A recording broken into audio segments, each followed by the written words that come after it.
Hello and welcome to episode 91 of the Player 3 podcast. I'm your host, Luke Crofts, and alongside me, we have the always visually stunning Larry Hunt. Hi. This is probably going to make an atrocious noise, but I'm going to adjust this. Not that we haven't been sitting here for forever, and I could have done that before. There we go. You ruin everything. It's just us today, boys and girls. Ben is at home watching his child. We have had delicious Taco Bell. We went to Marshall's and to GameStop, hung out. We smelled the worst candle ever. Yes, the tailgate candle. Was it tailgate? Yeah. It was like somebody was sitting in a room and said, "You know what would make a great candle scent? Hot dog juice. You know, the water after you boil the hot dogs in it." And it was not pleasant, to say the least. They tried to make it smell like bratwurst and hamburgers and a grill and failed miserably. Yeah. It's a great candle if you need to vomit, though. Fantastic. There was also a disgusting white pumpkin candle. So, just for full disclosure here, when we go to Marshall's, we're always worried that somebody's going to think we're a couple. Because Larry and I, we are very close friends. Have been for years now. And we like smelling candles together. It's not a huge deal. It's not like we put our nose in there at the same time. Our beards get caught up in each other. That doesn't happen. Doesn't happen. I smell a good candle. I hand it to him. Sometimes he takes it in his hand and smells it.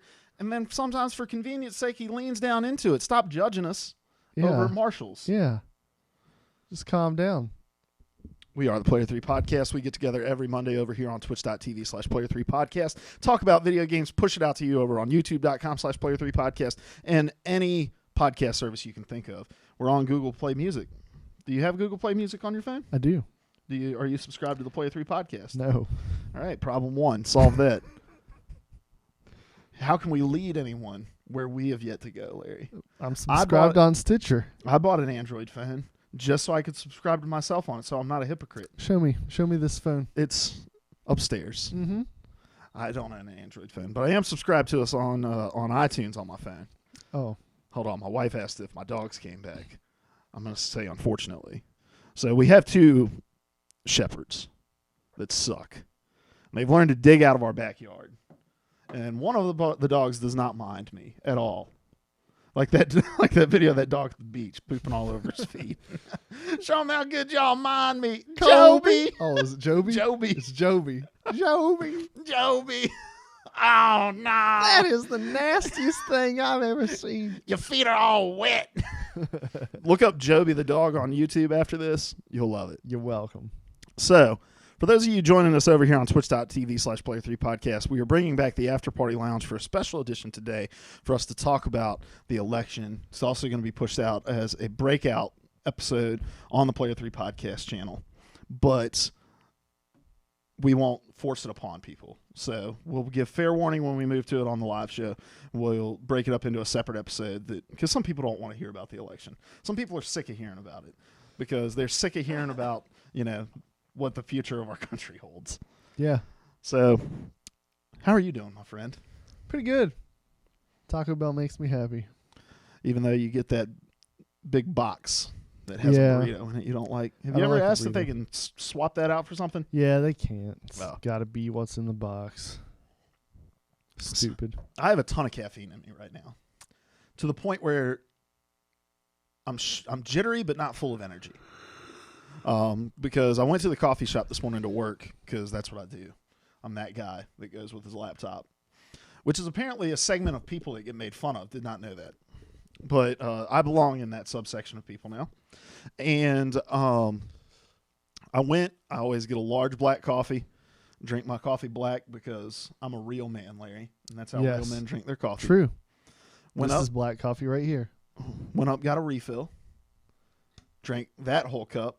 Then somebody comes through the drive-thru and orders a chai spice latte, but forgets their wallet in the drive-thru and says, "Oh, well, I can't have this."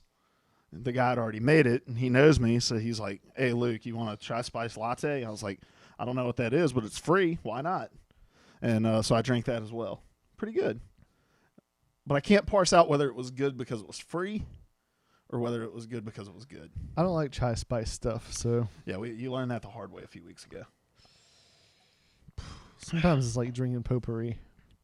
All right, Larry, you ready to get this party like we get every party started? Over? This party started like we get every party started? Not over. Let's get this party started. With the releases of the week. Releases of the week. Clap, clap. Pull this up real quick. So, the big release for this week is Watch Dogs 2. I'm excited about it. I'm even more excited because over on our website, twoleftSticks.com, our first official review from Cody Mellowkline, writing about Watch Dogs 2. You can go check that out. We'll link to it in the description of this video. I'll drop the link in the chat right now. Let me do this real quick. I liked the first Watch Dogs. We've talked about this already, I believe. But I enjoyed the first Watch Dogs. Did not like the character. But the gameplay was pretty fun. The world was fun. The premise was interesting. They just failed to deliver in a lot of ways. But according to Cody, they take themselves a little less seriously. The world is more full of life. And the story is a bit bigger than just a revenge story. So I'm willing to give this a shot. How about you, Larry? I mean, it looks fun. I didn't play the first one, but it looks more entertaining. I just got too much on my list of things that I want to play for this to be on it. I'm not much of a single-player guy. What's on your backlog right now? I really want to get Gears 4 so that we can play Horde mode together. That's the first thing. Second, I want that Skyrim remaster, and I want to lose myself in that world for a while, and that's going to take a lot of my time. Mm-hmm. And then, once we're through the holiday season, if Titanfall 2 actually has a community that's still going strong, I'm going to jump into it. I've seen that it's about to go on sale at Walmart and Target for $30. So even $5 cheaper than the deal I sent you last week. Titanfall 2's been reviewing awesome. Yeah. And the single player has been getting a lot of praise as well as the multiplayer. It's one of those, like, if you enjoyed the multiplayer of the first one, you're going to enjoy the multiplayer of the second one kind of deal. And from what I understand, a lot of the qualms we had with the multiplayer tech test have been resolved. So that's cool. Multiplayer tech test 2? Oh, sorry. So Titanfall 2 is on my backlog as well. I also bought Skyrim on the Xbox because I wanted to try it out with the mods and stuff. Just haven't got around to playing it yet. I want to play Battlefield 1's campaign. We've been playing the multiplayer, having a lot of fun with it. That game's just beautiful. The worlds, the environment, the weather, the character models, the animations, the sound design, everything is just awesome. There are people that are ridiculously good at it, though, and I'm not one of them. I really would love to play that game just because you told me earlier that you can kill people with a shovel. Which has been a dream of yours. Yeah, for I don't know how many years. So that's on my backlog. What else? I want to play the second Dishonored, but I need to play the first Dishonored because those stories do interconnect. Then Watch Dogs 2. That's really my list of games. And I still want to beat The Witcher, but I've just decided that'll be my lull between games game. Yeah. I think that's really it, though, as far as big releases for this week. Oh, the Assassin's Creed Ezio collection. Oh, yeah. It's coming out. Cool. Not hyped at all. No. No kind of very little advertising for it that I've seen, but $60 for 3 games. Nothing wrong with that, right? All right. Indeed. Those are your releases of the week. Clap, clap. All right, let's move on to our newest segment, Larry. Topics. And our first story, Nintendo. But it's funny. We never talk about Nintendo, right? Yeah. And then all of a sudden, both of our topics this week about Nintendo. So let's see. Get this loaded up over here. This is over on twoleftSticks.com. Both our topics also in the news. This is from Colin Ing, one of our writers over on Two Left Sticks. On April 27th, 2016, The Verge reported that the Nintendo's mysterious NX console was confirmed to be launching during March 2017. On October 20th, they revealed it. This is all backstory. Let's move on. Pricing for the console has been leaked, leading to speculation, leading to maybe it wasn't leaked, leading to we're going to talk about it anyway. So it says multiple reports and rumors are circulating the internet regarding the Nintendo Switch's retail price. The first comes from a snapshot taken of Toys R Us, Toys R Us's Canadian website, which showed the price of the new console sitting at $329.99 Canadian, which is $243 US dollars. They've since taken the listing down. And then the second screenshot from Laura Dale of Let's Play Video Games, she reports that UK gaming retail chain Game has been informed of the Nintendo Switch's wholesale price. Game plans to sell the basic SKU, which is just the a stock keeping unit, for $199, whatever that little squiggly thing means, yen, shekels. Mm-hmm. Whatever, monopoly money, which if you wanted to buy it with real money would cost $250. There's also another SKU priced at $249.99 in whatever that odd magical currency is. And if you want to buy that with real money, it'd be $300.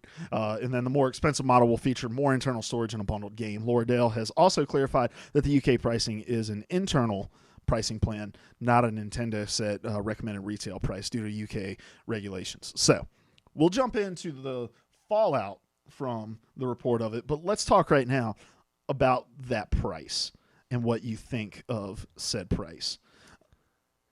Lower than I expected. Mm-hmm.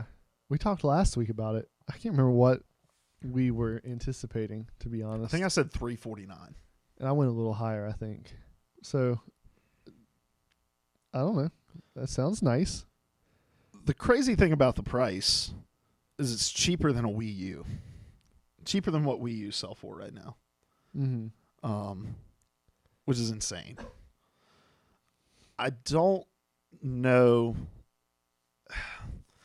See, I always have like this skepticism about anything that leaks, and then more often than not, whatever leaks ends up kind of being true. So my initial gut reaction is there's no way. Mm-hmm. There's so much tech going into this. You know, you're basically buying a high-end tablet. You're getting those two controllers. You're getting the dock that upscales it, send it to your TV. Like, you're getting all of this stuff, and it's just hard for me to believe that base unit is going to be $250, and that just for extra storage in a game is only going to increase it by $50. At that price, though, I'm in. Yeah, like there's sure. little to no convincing that has to take place in order for me to purchase it at a $300 price tag with more memory in a game, which I would imagine probably not Breath of the Wild, probably some kind of Mario game. Yeah, maybe, or maybe even something more in the realm of Wii Sports, but not. You know what I mean? Just some basic thing. A remastered Star Fox Zero, and everybody burns down all of Nintendo, every headquarters. People hated that game. I don't know. I have the reason I have a hard time grasping this is because Nintendo reportedly came out right around the Switch's reveal and said, we are not going to sell this thing at a loss. And it's just hard to imagine that $250 for that tech isn't at a loss. Yeah. And if it is, it makes me real concerned about the quality of the tech. I think we talked about that when we were speculating on the pricing. I got to get my wallet out of here. When we were speculating on the pricing, that like you don't want to price this at a point that makes it seem like the technology is cheap. Did you spill everything on you? What's going on? You look very saddened. I just bathed in coffee. Oh. What flavor is that? It smells delicious. Starbucks Veranda. Let me smell this. Give this a little. You can taste it if you want. No, I'm good. I'm good with just a smell. I've had so much. Open coffee it up, today. dip your tongue down in there, lap it up. Anyway, the $250 price tag does kind of put you in that realm of, is this too cheap? You know? Yeah. I don't know, man. They learned the hard lesson with the Wii U that you can price yourself out, but you can also price yourself into a corner of feeling like you're a cheap piece of product too. And I'm worried that $250 may communicate that and may end up ultimately panning out to be it. Yeah. there's still even though it's a small possibility, there's still a possibility the leak is wrong, right? Oh, absolutely. So, but if it's not, like, the price point doesn't make me wary. Yeah. So we'll know more about this in January, and to an extent, like, sometimes I just want to be patient before talking about these things and kind of let it pan out and see what we see. Because when push comes to shove, we know very little about the Switch. I mean, that trailer was... I mean, it hasn't even been confirmed that those games that were shown in the trailer are even going to be on the Switch. Didn't they, like, specify that Skyrim may not? Yeah, they were like, we haven't even, really finalized anything with Bethesda about, this game being on here. I imagine if you advertise it, it's and I don't know where that lands as far as, like, legally, but if you advertise it, I imagine that the deal's probably at least close. And, the talk was whether or not it was the remastered version of it or, the old Xbox 360 PS3 version of it, which would be really interesting if it was the old gen version. But we know nothing about the power outside of leak and speculation. We know nothing about the price outside of this leak and speculation. So let's just kind of see what we see. Yeah. So the other interesting parts of this story is the fallout from it. So there was a follow-up to Laura Kate Dale's Twitter where she gets an email from Game. And basically, they explain, there's going to be a placeholder thing of $999.99 in magical money. And then this is the interesting thing. Assuming you wish to remain a credible source, this is a quote from the email. Assuming you wish to remain a credible source for gaming news, we'd strongly advise you update your article with correct information. Please let us know when this is done, and we will take no further action. Then... So she tweets that out, and within minutes of tweeting that out, she gets this email. It says, "Hi, Vicky, Laura, and Joe. I wanted to pick up the email below as it strikes the wrong tone and is not at all how we'd wish to represent either Game or ourselves as an agency.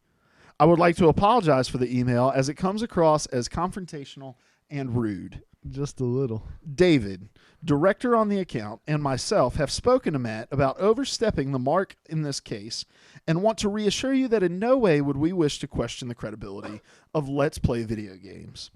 On the pricing, we've spoken to Game and no pricing has been confirmed.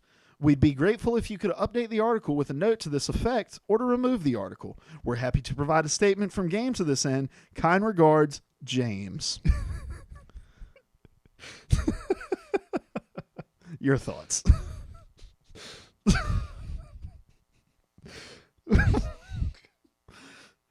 Does it seem like a crappy script to a good cop, bad cop?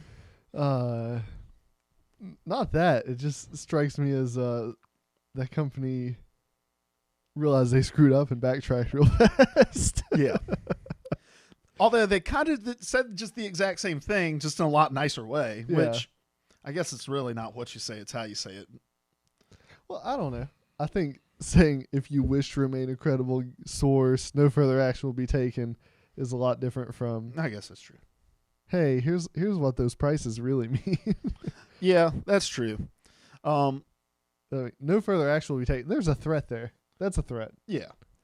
And the thing about it, and I don't know how it works in the UK, but like that's just reporting, They didn't hack into Games' internal communications. They didn't, they didn't do anything illegal to obtain this information, and so to claim you're going to take legal action on them for it. Now, I do get reaching out and saying and trying to explain, like, hey, internally, this is how these conversations work, and this may not be reflective of the finalized price and all that. Like, I felt the same way when people would say something about places I worked, whether it was at GameStop or at the churches I worked at, if somebody misrepresented the way that we did something, I always wanted to clarify, like, hey, this is how you think it works. This is how it actually works. If you'll just make a note of that. Asking her to remove the article is still a very strange, because it's still a point of interest. People still care. So I thought the response was strange. Indeed. All right, Larry. Yes. Let's move on to your topic. Talk to me about the NES Classic? I'll pull this up for us. Yet again, Nintendo has released a product that they felt the need to not release very many of. Some stores getting just a handful of these NES Classics, knowing full well that there are going to be lots of people that want them. As a result of that, of course, they sold out almost immediately. You can't get one anymore right now, unless you want to get on eBay and get some scalpers NES for 3 times the price. And they promise that there will be a steady stream of them being released as we near the holiday season, which is very vague and not helpful. Yeah, Colin, our other Colin, Schwager. One of 3 Collins. Do we have 3? No, Don't we we only have have 3? 2. You're thinking of Connor. Yeah. Connor, Cody, Colin. I think that's all the C's we have. Yeah. A lot of C's going on over on twoleftSticks.com. If you have a C name, don't bother replying. Unless it's a C that gets modified, like a Charlie or a Charlotte. A Charlotte. Charlotte.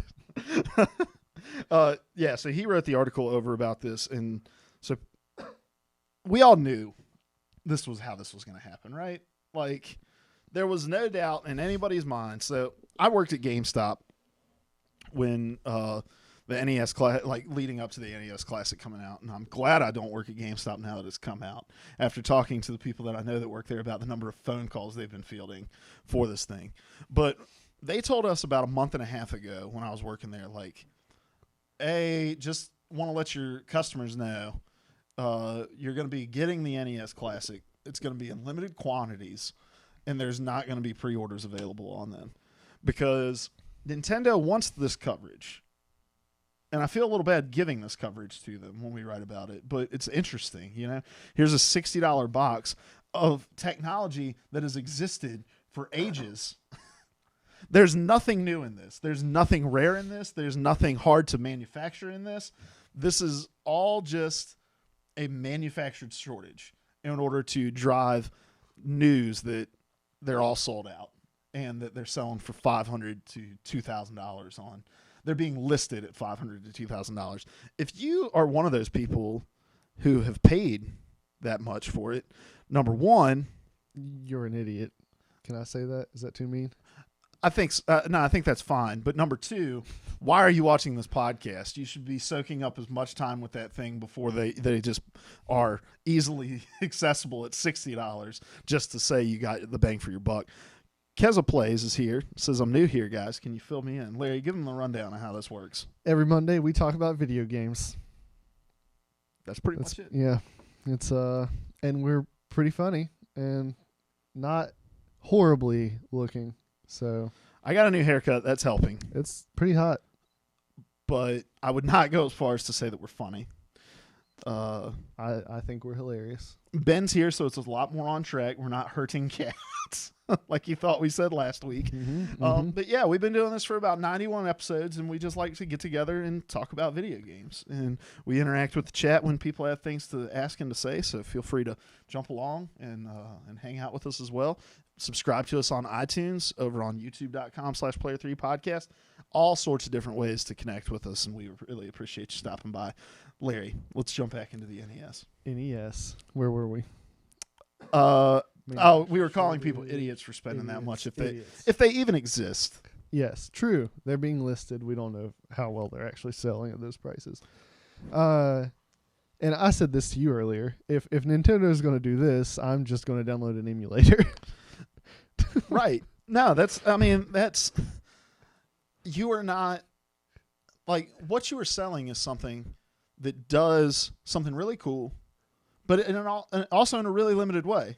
Yeah. There are emulators that exist that will allow you to play anything that was released on the NES, not just these 30 games. And so when you generate this excitement for it, and people go out there Googling for how they can get their hands on this, they're probably going to stumble upon in those searches ways that they can get emulators and play these games. And so you undercut your business within that. Like, it reminds me a lot of the 2 terabyte Xbox One S.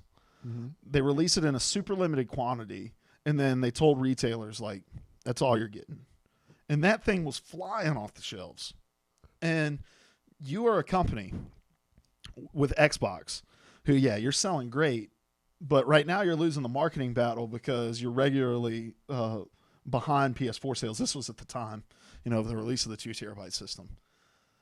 Why would you cut yourself off at the knees for the sake of false scarcity within this, Yeah. The Xbox One thing made a little bit more sense when you think about the fact that they utilized the shortage to let people know a 2 terabyte exists and that they're going to be using the 2 terabyte as a special edition perk. Like the Gears of War console was a 2 terabyte console. I imagine down the line, every special edition console we get will be 2 terabytes. And my wife has arrived. Hello. The Nintendo thing makes no sense at all. You're a company who has suffered a lot of loss on a hardware front, and you have this thing that people are, tearing down doors to try to get. And you're like, we're only going to send 5. We know you got 50 people interested, but here's 5. I don't get it. I don't understand the strategy here because like you're saying, like getting into the news to drive sales, that makes sense, I guess, kind of, but like when people are starving for it anyway. And even if you're going to create scarcity, like this is a very extreme of creating scarcity. Mm-hmm. Like you just can't get these. And I guess that makes your headlines look cool. Nintendo's selling out rapidly, but if anyone takes any time at all to look at the story, they know that it's just I'm trying to find the quote. Because you're not What did they tweet out? Hold on. It had the word hot in it. This is what oh no, I guess it didn't. I can't find the quote. It's in here, but basically they tweeted out and they said like, look, we know this is a hot item. It's going to be in regular supply throughout the holiday season. It was in a tweet that they had, whatever. Can't find it. But it's a hot item because number one, you knew internally this was going to be a hot item. And when you don't take pre-orders on something, you can't gauge the interest in anything. And it would have made more sense to have the scarcity in the first week and then, these places got resupplies the following Friday, and it doesn't look like that's going to be the case. Because at a point, the news is going to report on it within 24 hours. And you've got a few days before it just falls out of the public conscience. And we move on to the next gorilla that got shot or something. And R.I.P. Harambe. So it's a lack of understanding of the attention span of human beings nowadays. Yeah. That we don't have 2 weeks to sit back and twiddle our thumbs. The same thing happened with the Pokemon Go Plus. Yeah. We still haven't gotten a resupply on those things. Those things sold out within minutes. There's not been a second shipment of them. What? Yeah. And that's something nobody cares about. Who's playing Pokemon Go other than my 6-year-old nephew? There are people playing it, but not a lot. Yeah. They missed a window to capitalize, and I'm afraid they're going to miss a window again. Yeah. However, it's a perfect Christmas gift. $60, small, plug it in and go immediately. What is wrong with my coffee? A hole in your cup? It seems offline. Does that matter? Oh yeah, dude, you've got like a gap going on right there. Oh yeah, there's the issue. You may have it cross-threaded in there. Hey, can we just make a statement right now, and we'll probably reiterate this in the after party lounge? What? That the Joe Biden memes are the greatest thing to happen this year. They really are. In a year of just darkness, of celebrities dying, of Harambe getting shot, which I guess is a celebrity dying, and then of you spilling coffee all over yourself. The Joe Biden memes are a light in the darkness. Did you get it fixed? You got a little something right there on the table as well. Kez wants to know what our thoughts are on the Xbox One Scorpio. Interesting enough, we're going to talk about that in a few minutes, so stick around. We may bump that up to the front of the news since you asked about it. So let's do that right now, unless you have anything else you wanted to say about the NES. I just don't understand so much of what Nintendo does. The way they lag behind is no one's fault but theirs. And you want to know what is the next thing to get scared of about Nintendo? The fact they've said we're going to release 1 million consoles during the Switch's launch window. they're going to manufacture a shortage for the Switch as well. I'm not standing in line for anything anymore. Me neither. There's nothing worth like I'm a busy dude, and I feel like anyone our age is busy. You know, we've got things to do. You've got a family. You've got a job. You know, you bathe pretty regularly. That takes time. Like, once a month. So I'm not gonna take up my time to go stand in a line for the hopes of being able to get my hands on something, knowing good and well there's coming a day where these things are just going to be clearanced out. And with the Switch, one of its the strongest selling point for me is the community aspect of it, being able to play anywhere with anyone. Mm-hmm. And you're guaranteeing me that for the first little bit of that thing existing, I can't even do what I want to do with it anyway. So I'm not buying it. The only way Screw you, Nintendo. The only way I'm going to stand in line for it is if we, as a group, make an event out of it. We all just say, hey, we're going to go stand in line for the Nintendo Switch and hang out for it. If there's anything that I've read from this that's given me some hope, it's that apparently Nintendo fans are awesome. So, like, you know, retailers are getting 5 to 8 of these things per. And for the most part, anecdotally, things that I've read, like from the GameStop subreddit and stuff, all the customers are super understanding. Very few of them that don't understand it, because this has become Nintendo's MO. Nintendo's MO. Little hiccup. Nintendo's MO. All right. But let's make an event out of it if we're going to do it. I will consider it. Okay. When's it release again? Sometime in March. They haven't announced a date. We'll know in... Right after my birthday. That's my birthday. After my birthday. Your birthday's in February. Right. March comes after. February. That's very true. Boom. Good job. That was very condescending. I apologize. I immediately regretted it. All right, let's move on. PS4. This is over from Colin Ing on Two Left Sticks. I thought we were talking about the Scorpio. We're going to talk about them both. Oh, yeah, that's right. That's right.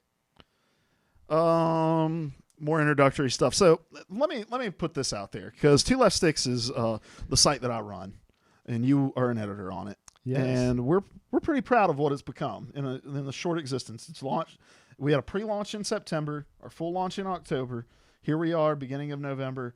Strong team of writers, a lot of great content going out. And so I'm proud of this little site. And I would appreciate it if you guys would head on over to twoleftSticks.com and poke around over there. Consider supporting us over on patreon.com/2leftsticks as well, because you'll get some bonus content from the Player 3 podcast during certain tiers with an I, not an A. All right. Early PS4 impressions have revealed that image quality has definitely improved, but some games are suffering performance drops. Digital Foundry reported that games such as The Last of Us Remastered are a treat to play in high-resolution 4K mode, which is locked at 30 frames per second. But for gamers that demand performance, reducing the settings to achieve 60 frames per second results in more frame drops than the base PS4 experience. Deus Ex Mankind Divided is another game being hit with performance issues, while the opening Prague cinematic runs notably smoother on PS4 Pro. The first mission dips to 20 frames per second in some scenes, while the base PS4 sits comfortably at 30 frames per second. Luckily, many gamers are experiencing the benefits of upgrading to a PS4 Pro with other games. Battlefield 1 has both enhanced performance and additional visual effects, and FIFA 17 has sharper details without dipping below 60 frames per second. So, here we go. First, initial reports of iterative consoles. Thoughts? Not encouraging. Any new technology is going to have hiccups, though. So, I mean, I guess we need to stick around and see what happens. But I don't know. I'd be real upset if I dropped the extra money on this thing that was supposed to give me the way better graphical experience, and I got this. Mm-hmm. This is fully in line with the reports that were coming out when the PS4 Pro was just, like a rumor. Back when they were calling it the PS4K and stuff. But developers were worried about developing for this thing. A lot of now we're going to have to, reach benchmarks not only on the base models, but we're also going to have to upgrade them for the PS4 Pro, and then ultimately next year the Xbox Scorpio. And rather than developing for benchmarks of 2 systems, we're doing it for 4, and it just creates extra work. And not only does it create that extra work, but you're mandating that extra work. You know, PS4 games releasing from now on have to have a PS4 Pro compatibility mode. You know, and I imagine the Scorpio is going to be the same way. That's necessary for people who purchase this equipment. You know, $400 for the Pro, however much you're going to pay for the Scorpio, to be able to get the value back that they expected when they dropped the money on it or whatever. But these are just, and that title, and I titled it so, but it's the growing pains of it. These are the report. You know, you're gonna get the things that you look at and you're super proud of. Apparently, you know, the Frostbite engine looks awesome on it with Battlefield 1 and FIFA. But you're also going to have these growing pains, these things that are like, look, just bear with us. We're going to get this worked out. I fully believe they're going to get it worked out. Yeah. But you have to. We see this a lot in PC gaming. You know, Dishonored 2 came out, launched on PC, and our other Colin wrote a piece about the community trying to solve troubleshoot some issues in Dishonored 2. But what we see in these builds that support different graphic settings, there's bugs in them. And there are weird and funny things that you have to set differently in order to get the best experience out of it. And we as console gamers have very little patience for that stuff, right? Yeah. Like, I play console because I like popping stuff in, and not having to worry about it. It just runs. So it's a little bit of doublespeak from console gaming fans, and I say that as a console gaming fan, a guy that doesn't PC game, as you can see from my MacBook Pro here. I don't PC game, but we for so long have noted a benefit of ours is that it's simple, and this has made it a little less simple. So, with the Xbox Scorpio for you, I know we've talked a little bit about it before, but considering that they're talking about this, not just that it's going to be some small upgrade, but really a pretty much complete overhaul of how Xbox is done. What are your thoughts on going for it? I'm sorry, what's the question? With the Scorpio and the fact that it's not just one of these like kind of iterative things, but this is going to be something that is, if Okay. Xbox's marketing is to be believed, like, it's going to change the game. I'm still apprehensive. Like, I've just gotten to that point where I'm apprehensive of any new thing. The last couple of years, like, this generation of gaming has just been everything that launches, there's something weird happening with it. Mm-hmm. And so I'm not going to be a day one person. But like you said about the PlayStation, I'm confident that whatever they drop, like, it's going to get worked out eventually. So if you are a day one person, like, understand there's probably going to be hiccups, but they're going to work them out. I don't think it's going to make a difference that it's a different thing altogether. And we've expressed our concerns before about the fact that developers are going to have to develop basically two of everything just to accommodate the differences. So I don't know. I guess we're going to have to keep watching to see how that affects things. But this is the way things are going, but I'm just not a fan of the iterative console thing. I do think that there is going to be a leaving behind eventually, and we laid that out when all this stuff was just in rumors. Like, you can promise us some overlap in the two, but you can't promise it forever. Like, I look at the 3DS, and then you have the new 3DS, and it's like basically everything that plays on the 3DS on the new 3DS works on the 3DS, but there are games that don't run even remotely well on the old school 3DSs. Mm-hmm. And I imagine we're gonna maybe see that. And I think it's just the nature of the beast. Like, as developers try and, stretch themselves even more, eventually they're going to leave behind the quality of these old school systems, which makes a weird, like, when do you buy? When do you buy in? Because you want to buy in at the front to get the full length out of it, but you also don't want to buy at the front at full price, knowing that in a couple of years you're going to get something, that's going to do the same thing. Yeah. We went at least a year, close to 2 years, I think, in this console cycle before they stopped developing for the last console altogether. I mean, it slowly eased out, but you know what I mean? Like, they were still making 2 of everything. Mm-hmm. We've talked about how that held Destiny back. Mm-hmm. I wonder how this will affect Destiny 2 even. Yeah. Like, I wonder if they'll capitalize in some ways on the more powerful systems, but still be held back on most of their base being on regular Xbox Ones and regular PlayStation 4s. Mm-hmm. No, very, very, very weird. Keza Play says Watch Dogs 2 gets officially released tomorrow. Anyone else excited? Talked about this earlier. I'm excited about it, but we also have a huge backlog to play. Go over to twoleftSticks.com. On our front page, we have our official review of Watch Dogs 2 up. So that Cody Mellowkline wrote. Mellowkline. 2 words. All right. Next item on the list, my friend. Sticking in the console hardware space here. The Xbox One outsold the PS4 during October, extending its streak to 4 months. No real other news outside of just that. So, thoughts on that? I mean, I don't know. This deep in, I wonder how much of this is people desiring Xboxes more and how much of it is so many PlayStations sold that if I'm going to buy a new console, obviously it's going to be an Xbox. Mm-hmm. You know, I don't know. None of that really matters to me anymore. Yeah, I mean, it's interesting to look at, but I don't know.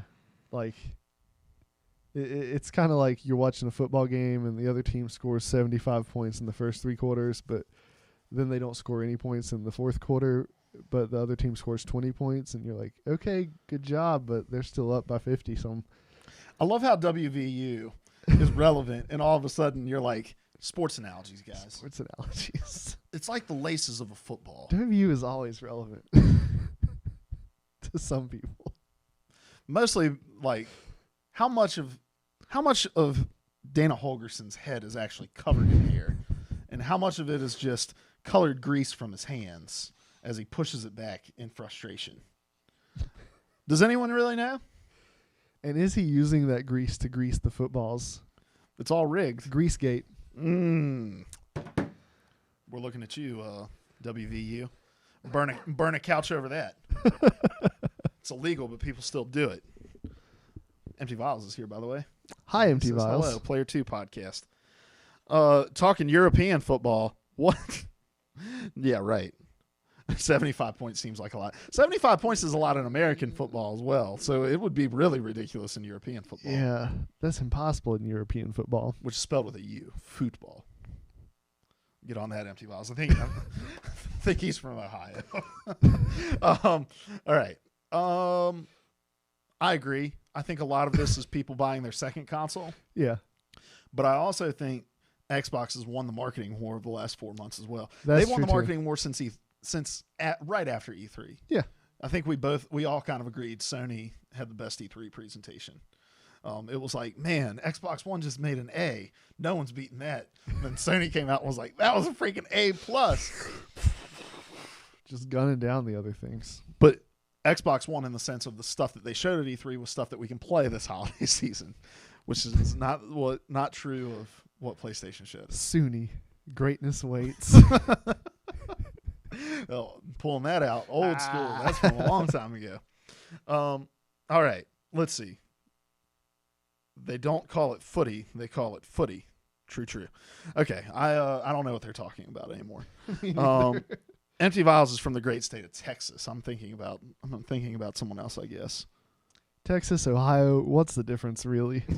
Just kidding. They're very different. All right. Next item on the list. Microsoft is celebrating Halo's 15th anniversary tomorrow. That is Tuesday, which is probably today for people that are downloading this, the day that it's pushed out on iTunes, Podbean, Stitcher, and Google Play Music. This is over from our boy Eddie. Over at GameSpot, who Empty Vials jumped into our stream over on twoleftSticks.com last night and determined that Eddie pays us to feature all of his writings on the Player 3 podcast, which is not actually true. But I kind of like the thought of it. So, Eddie, hit me up at TK from Antioch on Twitter. Send me a message, and let's work out a deal here. I would be content with a conversation from Eddie. Mostly because Eddie was like, not Eddie, Empty Vials was like, hey, when are you going to have me on the Player 3 podcast? Skype me in. I said, when you give me $100. And he said, I didn't realize it was all about the money.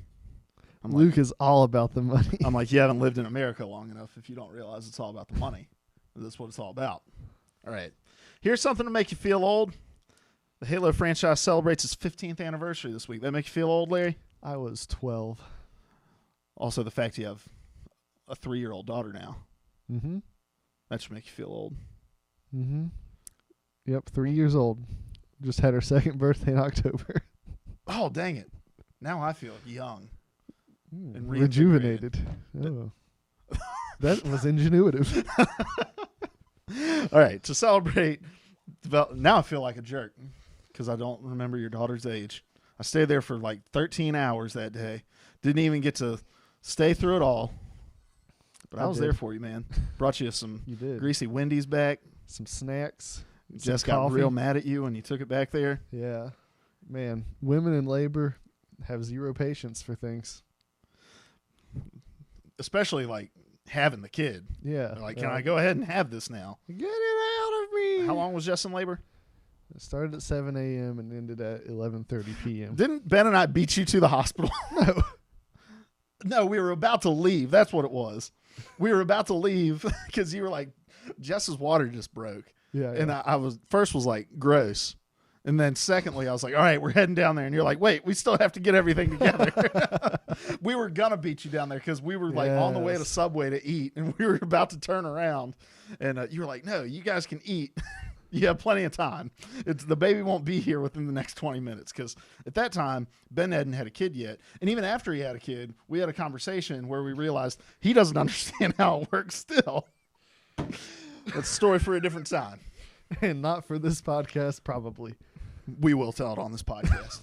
100th episode, January 23rd, 12-hour stream. Ben learns anatomy. Hey, we can just dedicate an hour to it.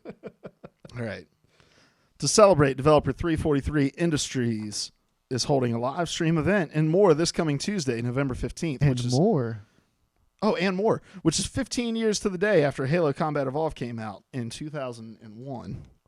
As if you don't remember, Larry, we're a video game podcast, not an anatomy podcast. That's why we jump back here. Oh, yeah. So tomorrow, Tuesday, they're going to have a live stream starting at 3:43 for some reason. Don't know why it's not starting at 3:40 Bungie. Yeah, 3:43. You don't play. You didn't make Halo. You didn't do this. All right. Quote, during the jam-packed show, we'll have a special walkthrough of the Halo Museum, talk Halo Wars 2, and Dan Iob and Max Zlagor, I don't know how to say any of these names, I'm making it up as I go, hear about some of the team and community's fondest Halo memories, play Halo 5 with fans, talk HCS with Tashi and Strongside, take a look at the upcoming Halo Loot Crate with James, answer your tweets, and whatever else we end up doing when we inevitably stray from script, end quote. That sounds terrible. What kind of show would stray from the script? 343 is also launching an anniversary throwback playlist for Halo 5 featuring Combat Evolved maps remade in Halo 5 with the Forge tools because, you know, when they started introducing those Forge maps into Halo 4, it panned out so well for them. There will also be, quote, free stuff. But you know what's funny about those Halo 5 Forge maps? What? Is they were made by the same number of people at 343 as the ones that in the original Halo were because Bungie made those. The joke is that somebody else made the Forge maps. Bungie didn't. I mean, 343 did. Gotcha. It was a bad joke. We're moving on. Larry, it was awful. What is your fondest Halo memory? In Halo Reach, one day on Bungie Day, it was the year where if you happen to get matched up with Bungie's team and you beat them by 20 points or more, you would get a steak dinner.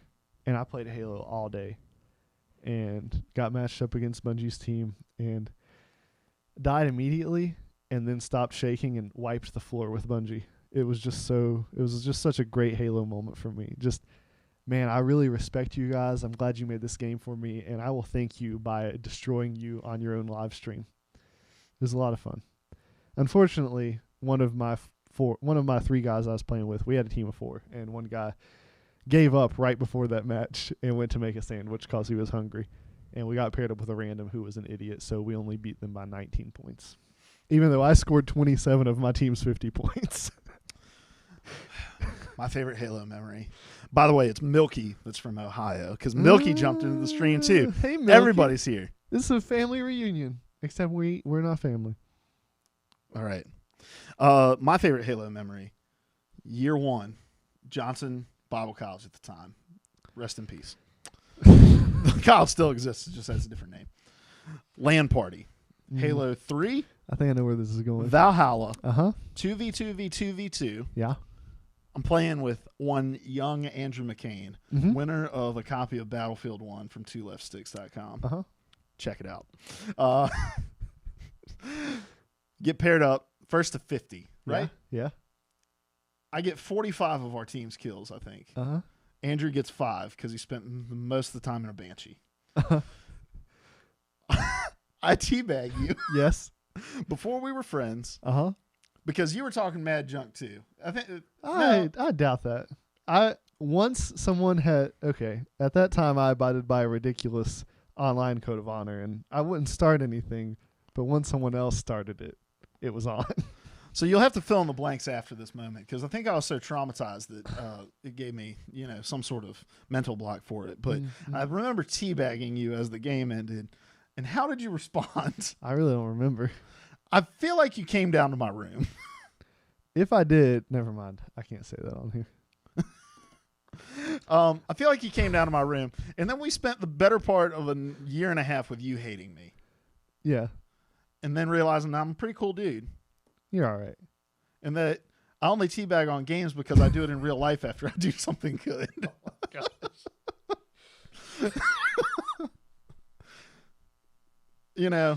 What better way to celebrate than asserting your dominance over somebody, correct? I guess. So, I was in the running with another guy to get the assistant store leader job at GameStop, right? Yes. And after the job was given to me, I drove to that guy's house, and apparently he hadn't been told I got the job yet, and so he just thought I was teabagging him for no reason, so he was a little upset. Right. Then I explained to him, I was like, hey, man, I got the assistant store leader job, and he was like, then I accept this. Much like you should have, because you got schooled. Now, fast forward to today, I super suck at Halo. Yep. You're way better than me at Halo. I've grown too impatient, Larry. Here's my problem with multiplayer shooters. I move too much. That's why I play so well as Fair on Overwatch, because she has to move all the time. But when it comes to Halo, there's a benefit to sneaking around. Yeah. But I'm an honest man, Larry. You can do that in motion, though. You just got to creep. I'm an honest man, Larry. Remember that video? Somebody break that out. Creep? Remember the creep? Yeah. Somebody break that out, though. Make a gif out of that with a J. Yeah, with the graphical thing. Yeah, how generous of you. Generous. Oh, man. I didn't teabag you in real life, just to clarify. Yes. I did it in the game. However, had I lived by the new code of life, I would have in real life. Okay. Empty Vials, you're just going to have to take guesses as to why we can't talk about what might have happened on this stream. You're going to have to remind me what might have happened because I don't remember. Next item on the list, my friend. You have anything else you want to say about Halo? I'm sure you have stories out the earballs. We could just talk about Halo for an entire podcast. I love that game. Right now, I love Overwatch so much that's all I play, but for most of the last 15 years, I've just been playing Halo almost every night. I've had a Halo itch, man. Let's do it tonight and tomorrow. You know what? Forget 7 Days to Die tomorrow. No horror games tomorrow again. Let's play Halo. 2 weeks in a row. Let's play Halo. Lair hunts evil once he works up the courage to do so. I'm afraid. Next week. That one zombie on 7 Days to Die took 30 minutes to kill. And I understand. After playing Costume Quest, you're probably traumatized. That game sucks so bad. I was trying to watch you. I was trying to be a good friend, dude. I think I fell asleep. I don't blame you. I almost fell asleep playing it. I quit streaming 45 minutes early. I couldn't do it anymore. And he's broken down, ladies and gentlemen. All right. Next item on the list. Watch Dogs 2 can make up for lack of Assassin's Creed in 2016, says Ubisoft. This is from Timur Hussein. Send us a check, Timur. That sounded more threatening than I wanted it to. That was more of like a, hey, send us a check tomorrow, not like, you better send us a check tomorrow. If you want to continue being considered a credible journalist. And then you follow up behind me literally 30 seconds later. You're like, just wanted to let you know that's not how we want to represent ourselves as a company. And that video of him teabagging you. But for real, you better take that article down.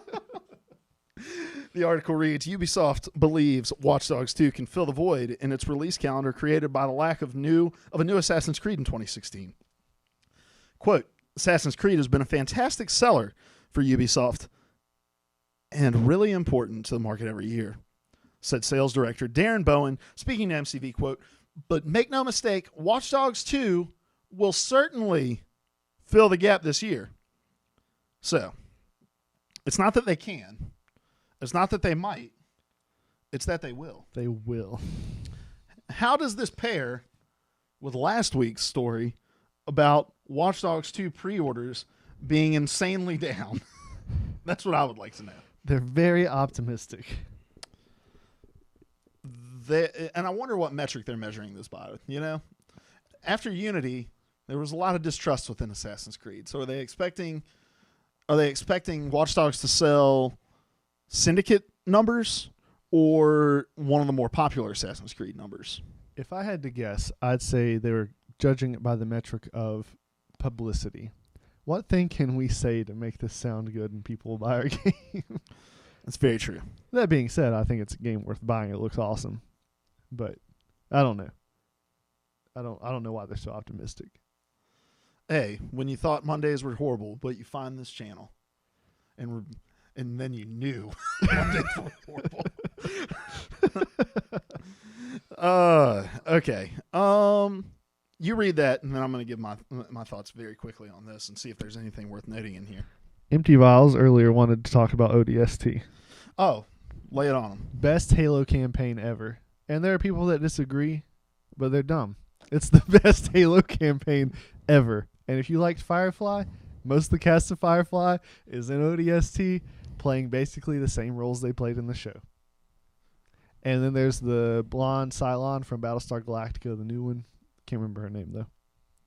Larry Hunt, where the facts are the facts and the opinions are the facts. But only the ones that agree with what I'm saying. Well, yeah, where your opinions are the facts. Correct. Never played ODST. We need to get on that. In fact, I thought it was pronounced Otst.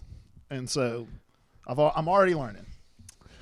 You also thought it was pronounced GIF. No, GIF. How very generous of you. Oh, look at that. Look at that very tall giant. Trisha Helfer is the name of the blonde Cylon. All right. Do you know what that means? No. Frackin' toaster. Oh, my gosh. What is this a reference to? Battlestar Galactica? Battlestar Galactica. Is that the sequel to Excuse Firefly? Me. Battlestar Galactica. Battlestar Galactica. Oh, does that mean anything to you? Means nothing to me. Yes. I would like to think that she typed her password. Or she or he typed her password into here. And now if you want to log into Keza Plays with 3 Z's, V87I9 is her password, all lowercase. Watch Dogs 2. I don't know, man. It feels like video game sales across the board are down. Call of Duty was down. Titanfall 2 is obviously down. I think Battlefield 1's maybe selling around what they wanted to. I think Gears didn't sell quite as well. Madden didn't sell quite as well. And I wonder if these are physical numbers and if they're matching up to but I think gamers have just become smart and they realize if we wait, Titanfall 2 hasn't even been out 2 weeks, right? And you could have bought it from Target for $35 last week. Gamers are becoming smart and not paying full price for stuff. And so I don't know and not pre-ordering because we've had so many broken games in the last few years. Keep it up. Keep it up. Don't pre-order. Stop pre-ordering. Stop being a slave to marketing, which is what you are when you pre-order. All right. That's it for the news, Larry. News with the podcast guys. Wow. Please kill me. By the way, stick around for a special edition of the After Party Lounge after our random question of the week. We're going to talk about the election because you probably haven't heard enough about it. We'll also push that out on YouTube as well if you can't stick around for it all. All right. It's time for everybody's favorite segment, though, Larry. The random question of the week. The random question of the week for the month for this week. That doesn't make sense. All right. We miss you, Ben. And Harambe. He's upstairs. Ben and Harambe. So it's my random question, Larry. And my random question is stolen straight from a guy named Jared Petty, who works over on IGN. What's up? Now, is this Jared Gerod? Yes. Okay, thank you. Gerald. He has a podcast called Pockets Full of Soup, which sounds very messy. And Bernie. I've watched the video of it. Well, you can pour just a can of soup in your pocket. That's true. Although this time of year, you may want to pour some hot soup down your pants. Maybe just warm soup. Maybe like 90-degree soup. 98 degrees. Right in my pants. Out of context quotes. All right. Although in context, it's not that good either. I'm so cold. Will you hand me that can of soup? Can you throw this in the microwave for, I don't know, 45 minutes? Don't stir.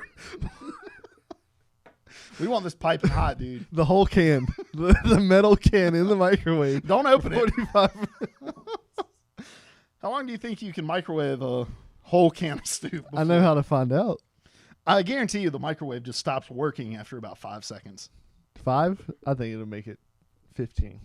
I don't know. My wife moved a brand new microwave of ours one time, never worked again.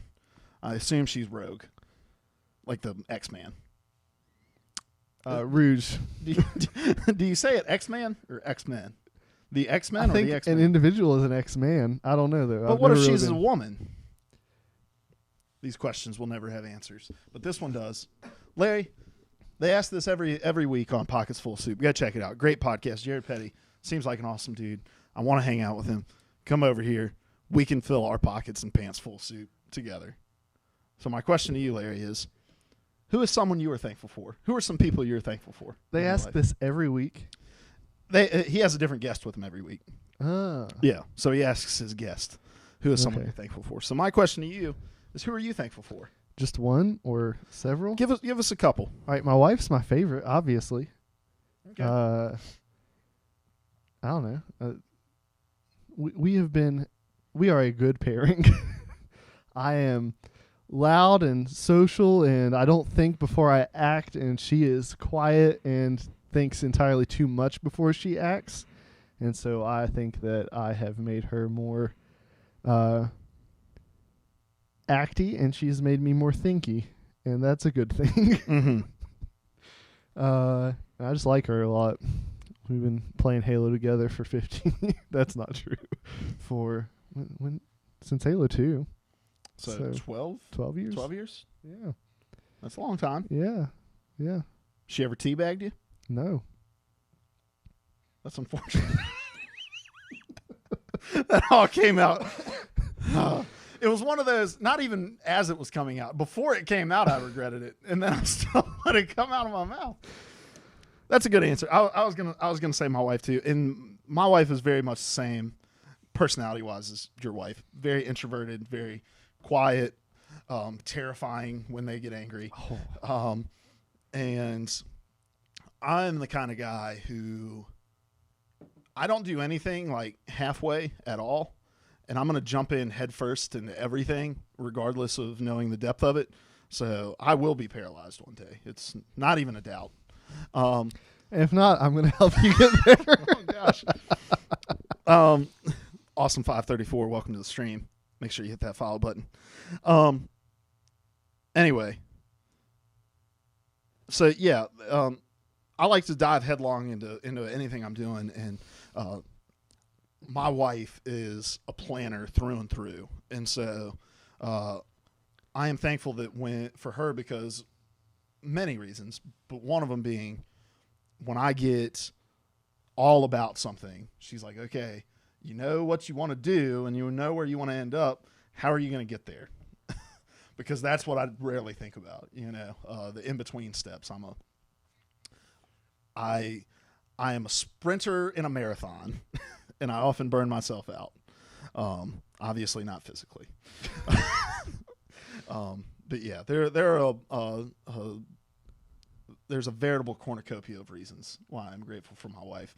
That is the main one. So that is one of mine. That's an obvious answer, Larry. Who else are you thankful for in your life?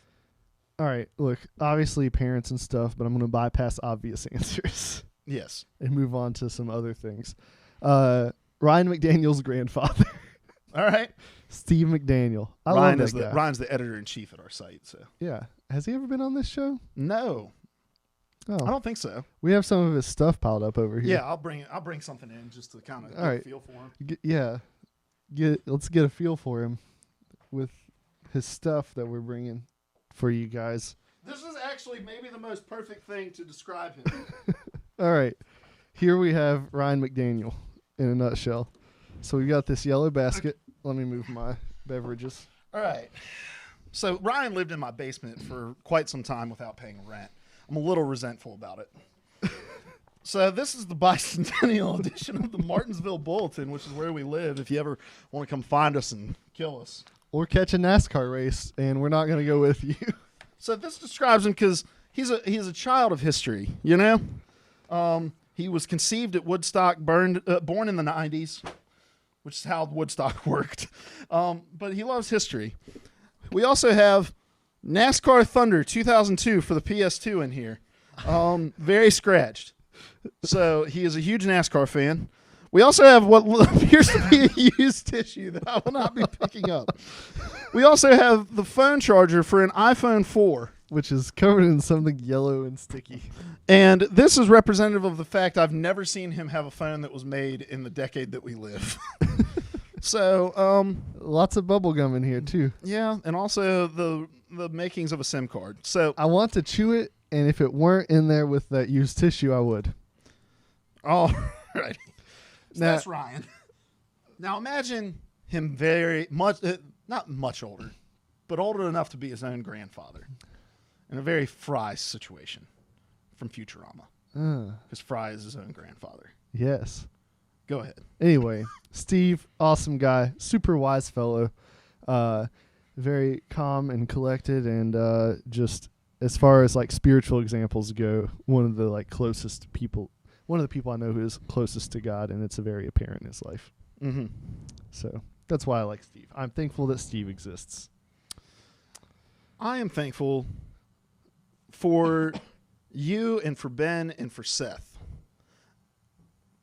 for making this show possible. Number one, well, not number one in terms of priority, but number one in the list of reasons I'm going to give. I'm not sure. I'm not convinced that you're really going to stick with this show. So, going along with me liking to jump into things headlong, I have started a number of things that don't always find their way to completion, right?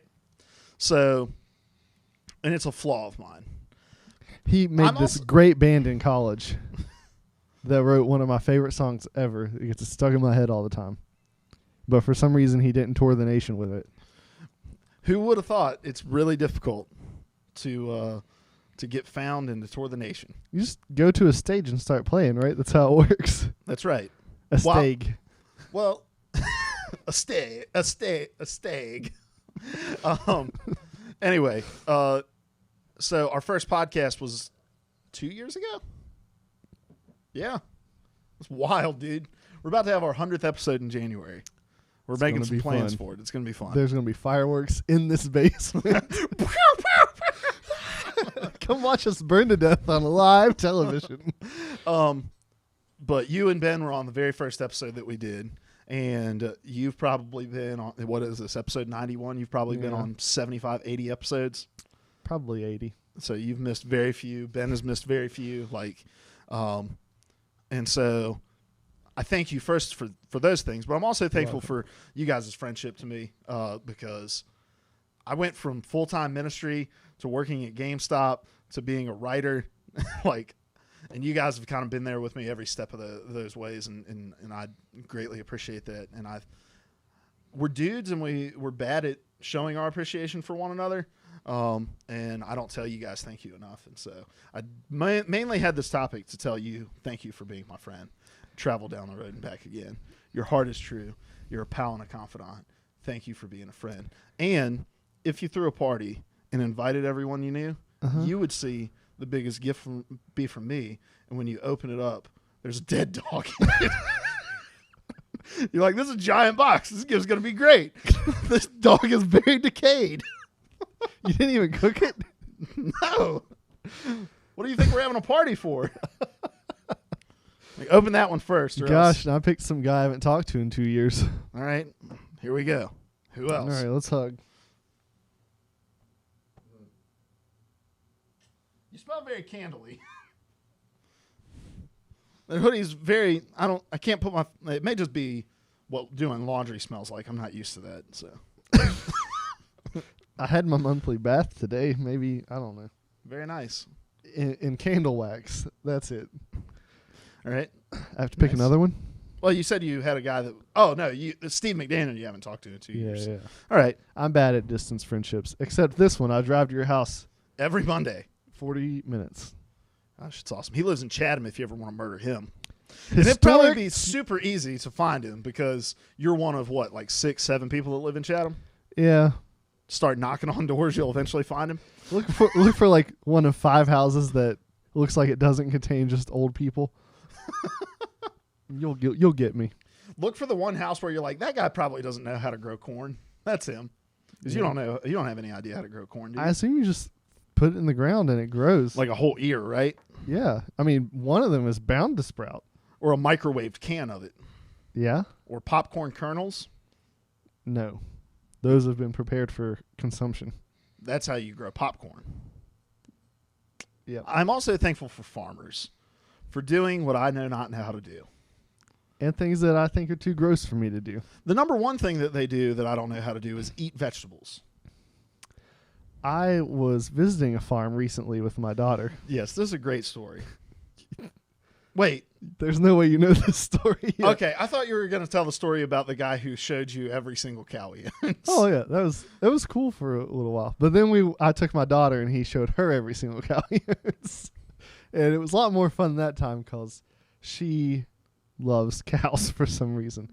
But she also saw something else she had never seen before. In the midst of us riding on this ATV type thing that could hold several people, his dog jumped off and ran into the bushes, and we heard these crazy sounds, and he came dragging a turkey out. And the turkey was too maimed to go on living, but not maimed enough that it was still fighting back.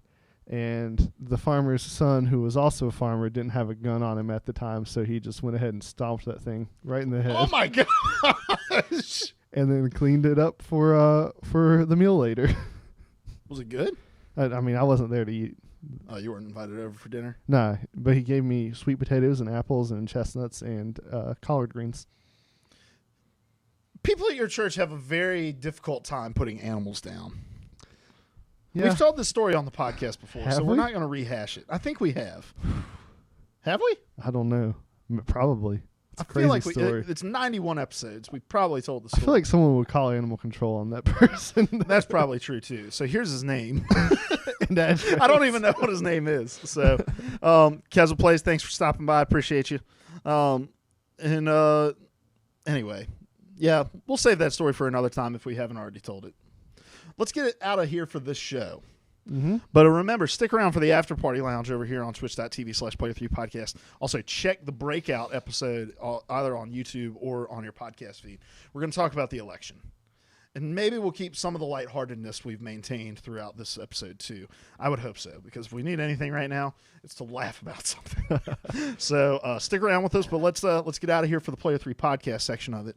And go ahead, Larry. I'm Larry. You can find me on Twitter at LarryHuntsZombies. And I am Luke. You can find me on Twitter at TK from Antioch. We're the Player 3 Podcast. Twitter at Player 3 Podcast, YouTube.com/Player 3 Podcast. Search Player 3 Podcast on iTunes, Podbean, Stitcher. Leave us a review. But we're going to get out of here. Stick around for the After Party Lounge. We are the Player 3 Podcast.